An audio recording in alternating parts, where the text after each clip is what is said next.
Magandang oras mga kababayan, mga ka-Golden Boy. Ito pala yung estratehiya ngayon ng Iran sa pagipaglaban sa Amerika kay Donald Trump. Dahil nga hindi nila kayang harapin ang Amerika ng bakbakan.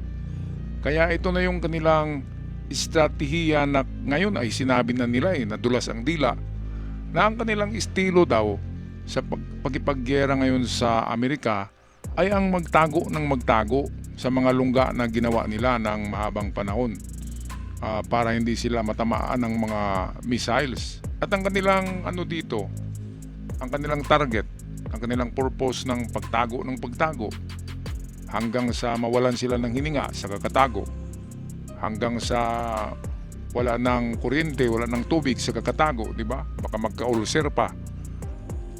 Ito pala ang ginawa nila dahil malapit na daw bumaba o bababa si Trump sa pagka-presidente. So ilang taon na ba yun? Ilang taon na lang? Mga 4 pa yata 4 na taon, ang tagal-tagal pa nun. Wala nang Iran sa panahon na yun Kasi 300% inflation na sila ngayon. Inflation rate nila ngayon ay 300%. Lahat ng mga bilihin nila ngayon ay tumaas ng 300%. Bumili ka nga lang ng isang itlog doon ay 1 million reals na Kaya sobrang mahal. Ngayon 300% inflation. Pagdating ng susunod na buwan, baka 400% na. Di ba mga kababayan? Plus, nasisira na yung kanilang mga nuclear power plant. Wala na silang kuryente na maganda. Puro na lang mga solar. Nasisira na rin yung ibang water dam nila. Yung mga salination plant ay nasisira na rin. Kaya sabi nga ni Trump ay wala na, talo na ang Iran. Ay kapag hindi sila susurrender sa ngayon pa lamang ay lalo silang maghihirap dahil bagsak na bagsak ang ekonomiya. Klarong-klaro naman ang pagkain sa kanila ay ang mahal-mahal na ngayon. Times 3% na ang mahal ng mga bilihin. Tayo nga dito sa Pilipinas, gasolina lang ang tumaas. Naghihirap na tayo lalo na sa Iran, mga kababayan. Ngayon kung kaya ng mga opisyalis ng IRGC na patagalin ang gira ng 4 na taon, ang mga tao sa Iran ay ayaw nila ng ganyan katagal. Kaya baka kakainin sila ng mga mamamayan ng Iran.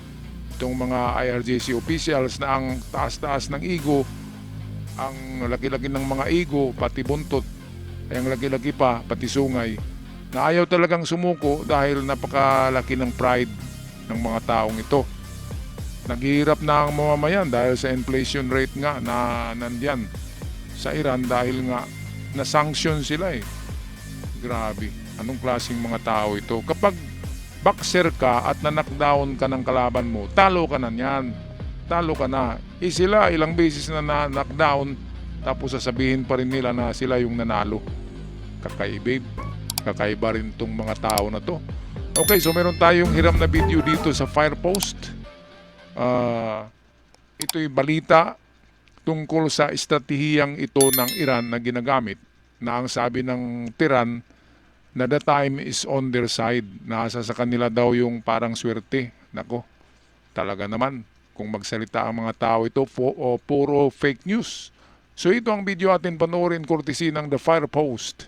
It is a war Iran insists it's no hurry to end. According to one of its top military voices, time is on Tehran's side.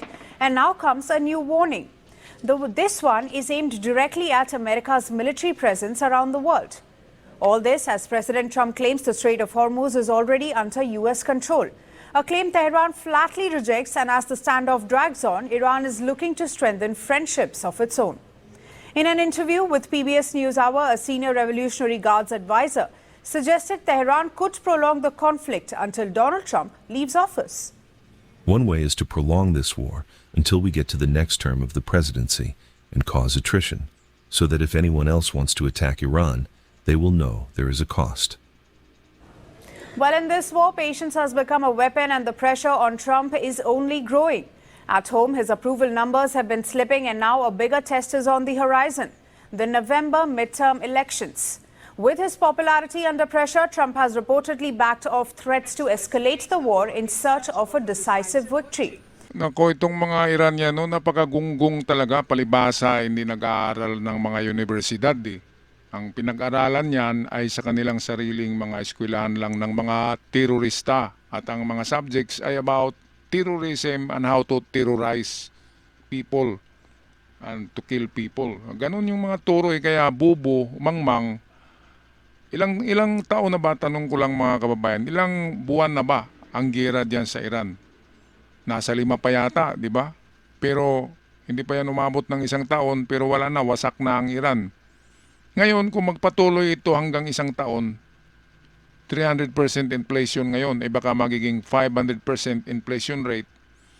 Ibig sabihin yan ay parang 5 beses na nagmamahal yung mga bilihin diyan sa Iran, depende sa binibili, mga kababayan. Kaya hindi na mabubuhay ang tao diyan. Lalo na yung ibang ano nila, nuclear power plant, wala na silang kuryente. Yung kanilang desalination plant, yung iba ay wasak na rin. So saan sila kukuha ng tubig? Hindi mag-import. Ngayon kapag mag-import, ang mahal-mahal, times 5 na ang mahal ng mga tubig.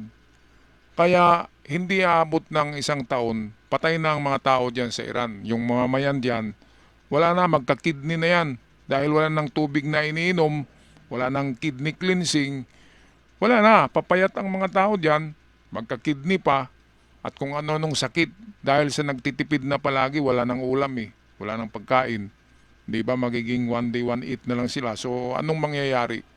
4 na taon pa pala ang term ni Donald Trump sa 2029 yata magtapos. So, I mean, 3 taon na lang pala. Kasi ano na tayo ngayon, 26, 27, 28, 29. Sa 29, magtapos ang termino ni Trump. 3 taon pa, kaya ba ng Iran na hindi kakain ng 3 taon? Kaya ba ng mga tao sa Iran na hindi kakain ng 3 taon? Napakabubo talaga ng sinabi na patagalan lang daw. Ang kanilang weapon daw ngayon ay patagalan ng gera hanggang sa aalis na daw si Trump sa kanyang posisyon pagka-presidente at ibang presidente na ang papalit kay Trump. At sigurado naman tayo kapag may papalit kay Trump ay duwag. Siguradong duwag at susunod sa mga kondisyon ng Iran. Pero wala na, hindi yan titigilan ni Trump. Yan ang mortal na kalaban ni Trump ang Iran. Kahit noong binata pa siya ay kalaban niya na ang Iran. Kaya ganun talaga ang galit ni Trump sa Iran, mga kababayan. Kaya mali itong strategy ng Iran na patagalan daw ng gira hanggang sa mag-expire ng term ni Trump pagka-presidente ng Amerika. Kung dagdagan pa ng 1 taon na gira, ayaw tigilan ni Trump, wala na talaga kahit isang bahay diyan, wala nang tatayo sa Iran kung bumbahin ni Trump yan. Ang Amerika ngayon ay nagparami ng missiles, nagparami ng bomba at gumagawa ng maliliit na nuclear bomb. Ayaw nila ng malalaki ngayon dahil hindi nagagamit yung malalaking doomsday bomb So tactical nuclear warheads ang ginawa nila, yung maliliit na kayang dalhin ng mga eroplano. Kaya wala pa rin kahit ano pang pagpalakas ng Iran ng kanilang military, hindi na yan lalakas muli dahil ang Amerika ay gumagawa ngayon ng napakaraming armas. Alright, balik tayo sa The Fire Post. Meanwhile, Iran's advisor defended Tehran's attacks on vessels trying to cross the Strait of Hormuz. According to the advisor, Tehran needs to control shipping routes it considers a threat during the war. The same IRGC advisor also issued a warning about America's military footprint worldwide.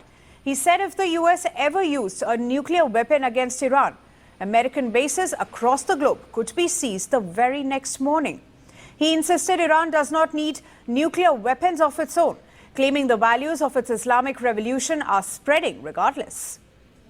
Today, the situation is different from what it was during World War II. The peoples of the world have awakened. No one in the world will allow such a crime to be committed because next time it could affect them. President Trump, on the other hand, had no shortage of confidence when he took to Truth Social, continuing to insist that Washington has the upper hand at sea. The USA has total control over the Strait of Hormuz. I think we will keep it. Our naval blockade is being called by everyone a wall of steel, and there is nothing Iran can do about it. They have no navy, they have no air force, their remaining soldiers are unpaid, the IRGC is decimated and fleeing, and their leadership is uncertain at best. They have no money, their country is shot. All they have is fake news and 300% inflation and getting worse. Iran is all talk and no action. The bully of the West Asia no longer. Meanwhile, U.S. Central Command reports that its forces have redirected 59 commercial vessels, disabled 3 and boarded 2 others to enforce the blockade. Okay, so itong tinatawag na redirected, ito yung parang ini-escort nila sa ibang daanan kasi may mga daanan na maaabot ng mga missiles ng Iran, maaabot yung mga barko, matatarget. At meron ding mga ruta na hindi sila matitira ng Iran dahil naka-escort nga ang Amerika. At walang mga sea mines na nilalagay, walang mga bomba sa dagat.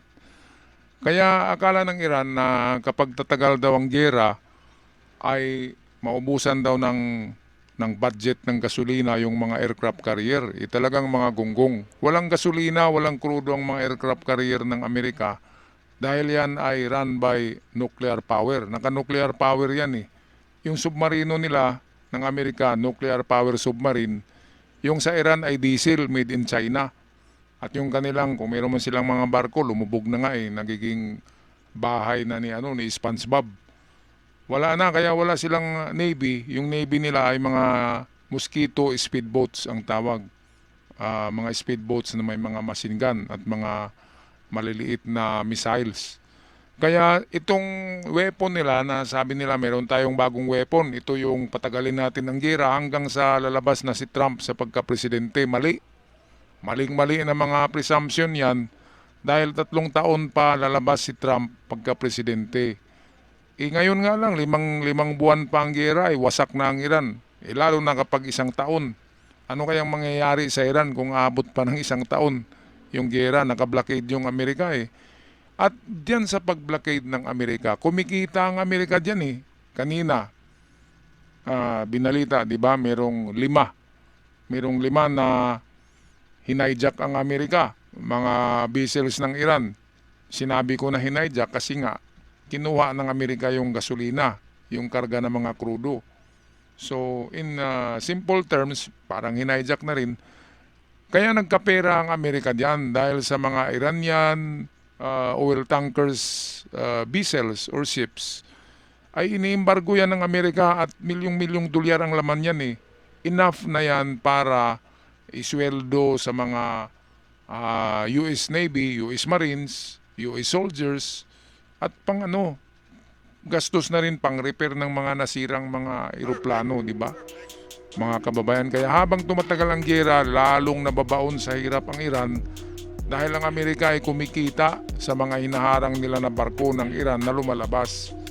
Anong kita ng Iran ngayon? Walang nagbabayad sa kanila ng toll fee dahil nakabantay ang Amerika.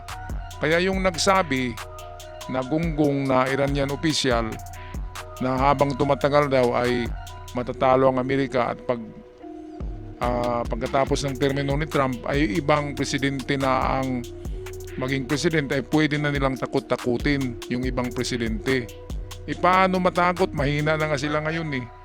Kaya kung merong presidenteng susunod kay Trump, matapang na rin yun dahil alam ng presidente ng Amerika na papalit kay Trump na pilay na ang Iran at wala ng capacity para girahin pa ang Amerika. Alright, anong masasabi nyo dito mga kababayan, mga ka-Golden Boy? Paki-comment sa ating comment section. Maraming salamat sa mga bagong nag-subscribe at sa aking avid followers. Ako'y laging sumasaludo sa inyong lahat. Hanggang sa muli, paalam at ingat.